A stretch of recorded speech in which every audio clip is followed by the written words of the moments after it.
Current affairs मतलब MJT education. नमस्कार दोस्तों, मैं स्मित मिश्रा स्वागत करता हूं एक बार फिर से आप सभी का एमजेटी एजुकेशन में।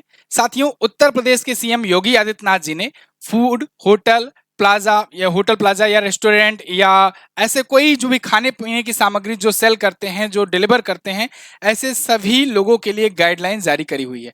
ये गाइडलाइन उन सबको जानना चाहिए जो यहाँ पर जाकर के चीजें उपभोग करते हैं या फिर जो नए होटल या ढाबा या कुछ इस प्रकार का खोलना चाहते हैं, उन सबको भी जानना चाहिए। अब सबसे बड़ी बात आती है कि ये गाइडलाइन जारी क्यों की गई।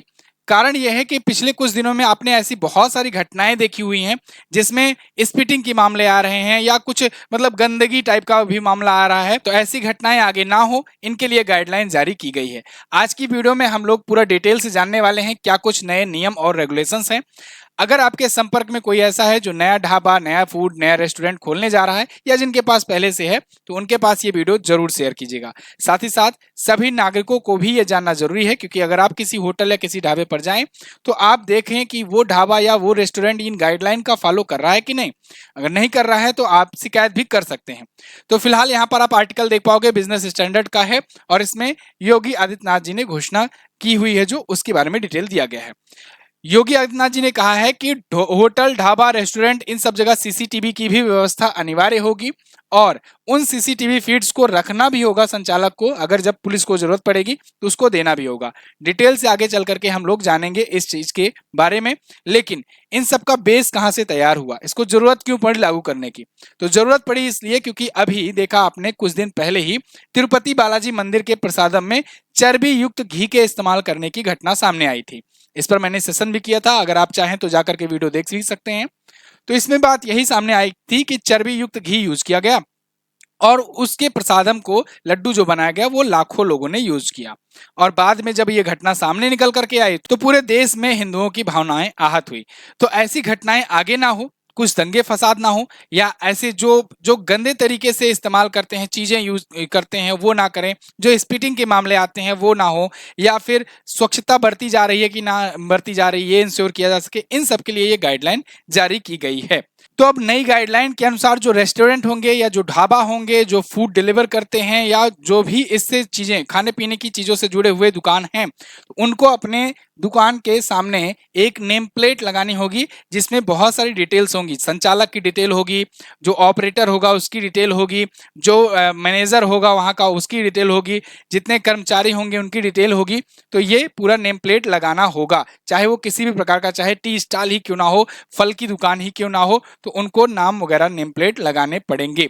ये ठीक वैसा ही है जैसा आपने देखा था कुछ समय पहले, अभी जब सावन का मौसम था तो उस टाइम पर कांवड़ जो रूट था वहां पर यह अलाउ किया गया था कि जो कांवड़ यात्री जिधर से गुजरेंगे वहां पर जो फूड से रिलेटेड जो दुकानें होंगी उनको नेम प्लेट लगाना अनिवार्य होगा। तो हालांकि उसको लेकर के सुप्रीम कोर्ट ने उस पर रोक लगा दी थी आगे, लेकिन अब यहाँ पर यूपी सरकार ने गाइडलाइन जारी करके बताया है कि पूरे राज्य में अब इसको लागू करना ही होगा। ठीक है, जितने भी ऐसे फूड से रिलेटेड जो दुकानें हैं या रेस्टोरेंट वगैरह हैं वहां, क्योंकि आप जैसा कि जानते हो अल्टीमेटली सरकार जो नियम लागू कर देगी फिर उसी नियम के अनुसार सुप्रीम कोर्ट हो या हाई कोर्ट हो या बाकी जो न्यायालय होता है वो डिसीजन सुनाता है। तो तब ऐसा कोई नियम था नहीं, तो इसलिए रोक लगा दी गई थी, लेकिन अब ये नियम जारी कर दिए हैं तो अब इसको फॉलो तो करना ही पड़ेगा। चलिए तो एक एक करके समझते हैं। सबसे पहले सीसीटीवी वाली बात समझते हैं। देखो, होटल, रेस्टोरेंट, इन सब जगह सीसीटीवी लगाना जरूरी हो जाएगा। अगर मान लो उस लेवल की दुकान है या उस लेवल के रेस्टोरेंट है, ढाबा है जहां पर काफी मात्रा में लोग आते हैं, तो वहां सीसीटीवी लगाना होगा। ठीक है ना। अब ऐसा नहीं कि छोटा सा आप ठेला खोले हो तो वहां सीसीटीवी लगाना है, उसमें नहीं। लेकिन अगर रेस्टोरेंट या होटल या ढाबा ऐसा कुछ है तब वहां पर सीसीटीवी जरूरत होगी।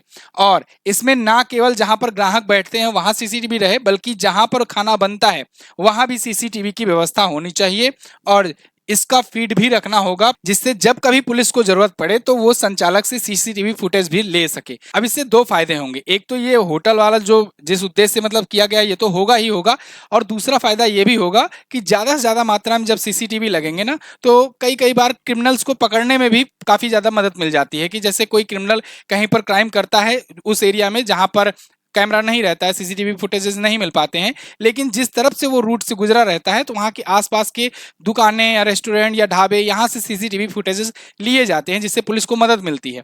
तो जब ऐसा होगा हर जगह पर, हर मोड़ पर, जहाँ पर ढाबा होगा, जहाँ रेस्टोरेंट होगा, वहाँ अगर सीसीटीवी की व्यवस्था हो जाएगी तो कहीं ना कहीं उसमें भी काफ़ी ज़्यादा हेल्प मिलेगी आने वाले टाइम पर। और बहुत सारे क्राइम के मामले तो रेस्टोरेंट और ढाबा पर भी होते हुए देखने को मिल जाते हैं। फिलहाल वो तो अलग की बात है, बाई प्रोडक्ट है समझो। अगला, सेफ और वेटर को मास्क और ग्लव्स पहनना जरूरी होगा। जो भी वहां पर काम करने वाले कर्मचारी होंगे, जो भी खाना बनाने वाले होंगे, उन सबको ग्लव्स और मास्क लगाना जरूरी होगा। ये भी एक बहुत बढ़िया डिसीजन और बहुत बड़ा डिसीजन है। खाने पीने की दुकानों में साफ सफाई इंश्योर करेगा। सेफ और वेटर मास्क और ग्लव्स लगाएंगे। खाद्य पदार्थों को बनाने, बेचने, इन सब से जुड़े नियमों में और ज्यादा सख्ती बरती गई है। इसके अलावा जो सबसे बड़ी चीज है वो है पुलिस वेरिफिकेशन। जो भी कर्मचारी जहां पर किसी होटल में अगर काम करने जा रहा है, जॉब करने जा रहा है, तो उसको पुलिस वेरिफिकेशन करवाना होगा। और जितने भी एम्प्लॉय हैं, जैसे कार्यरत हैं, तो उन सब का पुलिस वेरिफिकेशन होगा और पुलिस के पास भी इंफॉर्मेशन रहेगी, उन सब की डिटेल्स रहेगी। कौन कहाँ काम करता है, कहाँ से बिलोंग करता है, उसकी आईडी डिटेल क्या है, ये सब पता रहेगी।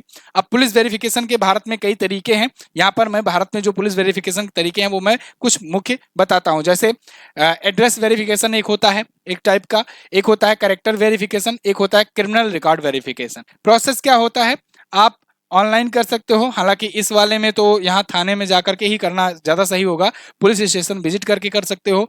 इसके अलावा फील्ड इन्वेस्टिगेशन अगर होता है, मतलब पुलिस खुद आती है वेरिफिकेशन करे, वो भी एक तरीका है।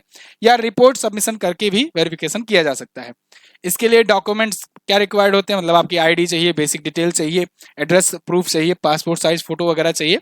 इन सब तरीकों से आप पुलिस वेरिफिकेशन करवा सकते हो। तो अब ये उत्तर प्रदेश सरकार ने ये गाइडलाइन जारी करके मतलब एक पहला स्टेप लिया है, पहली सरकार बनी है। इसके बाद अभी न्यूज आ रही है कि हिमाचल प्रदेश सरकार ने भी ऐसा ही नियम लागू कर दिया है। तो अब आने वाले टाइम पर आपको बहुत सारे राज्यों में ऐसा चीजें देखने को मिलेगा। अब इस पहल से बहुत सारी चीजें निकल करके आएंगी जो आगे आने वाले टाइम पर काफी ज्यादा सुधार जिसमें देखने को मिलेगा। एक तो स्वच्छता सफाई काफी ज्यादा आपको इंप्रूव होते हुए दिखेगी। दूसरी बात, भावनाओं को आहत होने का कोई सवाल ही नहीं बचेगा। तीसरी चीज, क्रिमिनल एक्टिविटीज में भी काफी कमी देखने को मिलेगी। और नेम प्लेट वगैरह लगाने की वजह से जो रियल नाम है वो लोग जान पाएंगे, क्योंकि अभी इसमें बहुत सारे ऐसे भी मामले देखने को मिले थे कि वो ढाबा दूसरे समुदाय का है और वहां नाम दूसरे समुदाय का लिखा गया है। तो ऐसी चीजें अब आगे देखने को नहीं मिलेगी, खास करके उत्तर प्रदेश में। तो आपकी इस पर क्या राय है, आप लोग कमेंट करके जरूर बताइएगा। और हाँ, ये वीडियो उन सभी के पास शेयर कीजिए जो होटल चेन चलाते हैं, होटल चलाते हैं, ढाबा चलाते हैं, रेस्टोरेंट चलाते हैं, या खाने पीने की ऐसी कोई भी दुकान चलाते हैं, या फिर चलाने वाले हैं, चलाने की सोच रहे हैं। तो ये सारी गाइडलाइन उनको फॉलो करनी होगी। फिलहाल संकल्प बैच आ चुका है करंट अफेयर का और स्टैटिक जीके का। आप लोगों में से जिन लोगों ने भी अभी तक नहीं ज्वाइन किया है, इसको ज्वाइन कीजिए। आज के लिए ये मात्र 399 में है। जैसा कि आप जानते हो, एक दिन का आपके लिए कूपन कोड बढ़ाया गया है। तो आप फर्स्ट कूपन कोड यूज करके, FIRST first coupon code use करके मात्र 399 में ये साल भर का current affair topic wise video detail explanation के साथ, स्टैटिक जीके के साथ प्राप्त कर सकते हो। और 12 महीने की आपको ई बुक भी दी जाएगी हिंदी और इंग्लिश में। और इस बैच की सबसे खास बात यह है कि ये अनलिमिटेड वैलिडिटी के साथ आता है, लाइफ टाइम की वैलिडिटी इसमें रहने वाली है। MZT ऐप पर जाइए, आप वीडियो कोर्स सेक्शन में जाइए, मोस्ट पॉपुलर बैच में जाकर के आप अभी इसे ज्वाइन कर सकते हैं। इंडिया के किसी भी एग्जाम की तैयारी क्यों ना कर रहे हो, उसमें करंट अफेयर और स्टैटिक जीके का अहम रोल होता है और उस पोर्शन को कवर कराने की जिम्मेदारी हमारी रहेगी। ना सिर्फ कवर कराएंगे बल्कि पूरी तरीके से तैयार कराएंगे। थैंक यू सो मच, मिलेंगे अगली वीडियो में, तब तक के लिए नमस्कार, जय हिंद, वंदे मातरम।